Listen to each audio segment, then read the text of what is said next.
बबलू हाथी सुबह सवेरे अकेले वन में टहलने के लिए निकला। वह अपने ही धुन में चला जा रहा था। लगता था उसके दिमाग में कोई उलझन है जिसे वह सुलझाने की कोशिश कर रहा था। सड़क पर आगे बढ़ते ही उसके सामने चीकू खरगोश भागा। बबलू का पैर उसके ऊपर पड़ने ही वाला था कि चीकू जोर से चिल्लाया। उसकी आवाज सुनकर बबलू ने अपना पैर पीछे खींच लिया। कहाँ खोए हो बबलू भाई? कहीं नहीं, बस कुछ ऐसे ही सोच रहा था। किस बारे में?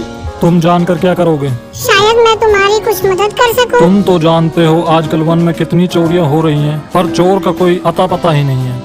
इस बात को लेकर वन के सारे प्राणी चिंतित थे। वे वहाँ खुद को सुरक्षित महसूस नहीं कर रहे थे।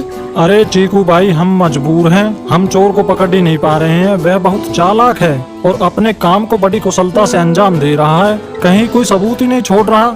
हमारे राजा इस बात को लेकर बहुत चिंतित हैं। यही कारण है कि हम सब इस बारे में सोच रहे हैं। अब तुम मेरी इसमें क्या मदद कर सकते हो? मैं कुछ सोचता हूँ, हो सकता है मुझे कोई उपाय सूझ जाए।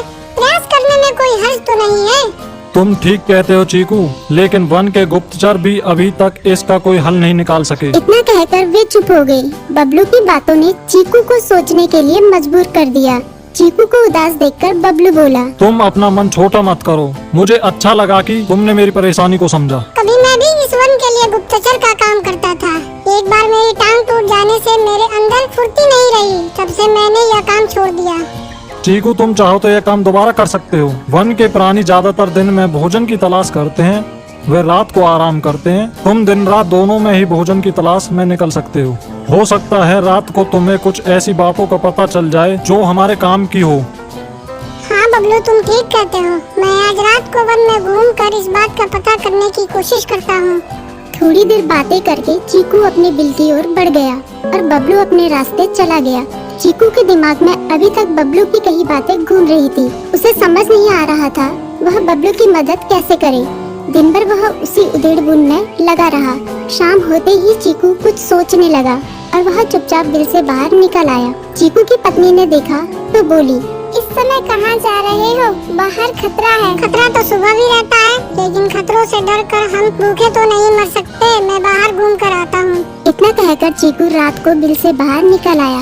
कुछ दूर जाकर उसकी नजर बंकू उल्लू पर पड़ी, जो कुछ ही दूरी पर था। वह पेड़ की डाल पर बैठा अपनी गर्दन चारों तरफ घुमा रहा था। वह तेजी से पेड़ की एक डाल से दूसरी डाल पर उड़ रहा था। बंकू की नजर उस पर नहीं पड़ी थी। कुछ सोचकर चीकू पेड़ के पीछे से बाहर निकलकर थोड़ी खुली जगह पर आ गया और वहाँ से बंकू उल्लू को देखने लगा।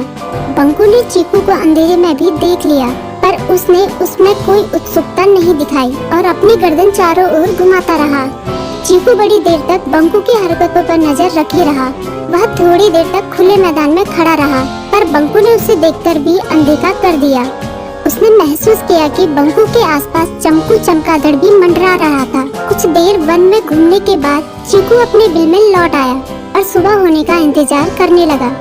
अगली सुबह बबलू उसी रास्ते में जा रहा था। रास्ते में चीकू उसका इंतजार कर रहा था।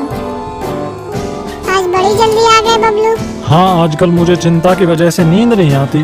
कोई नई खबर है क्या? यकीन से तो मैं नहीं कह सकता, पर मैं तुम्हें ऐसे प्राणी का नाम बता सकता हूँ जो शायद चोरों की मदद कर रहा है। कौन है वो? बंकू उल्लू। इतना कहकर चीकू ने रात की घटना उसे ज्यों की त्यों सुना दी।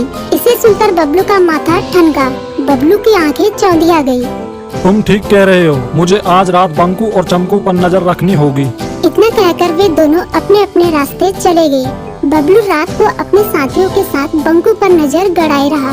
उसकी संदिग्ध गतिविधियों को देखकर बबलू ने उसे उसके साथियों चंकी और संकी लोमड़ के साथ पकड़ लिया। बबलू ने सख्ती से पूछताछ करनी शुरू कर दी। तुम इस समय बंकू चमकू के साथ क्या कर रहे हो? हम चारों दोस्त हैं, इसलिए साथ बैठकर बातें कर रहे हैं। चमगादड़ और उल्लू की दोस्ती तो समझ में आती है, पर लोमड़ के साथ दोस्ती कैसे हो सकती है? सख्ती से पूछने पर दोनों ने अपना जुर्म कबूल कर लिया और सभी चोरियों के बारे में बताया जो उन्होंने कुछ दिन पहले वन में की थी।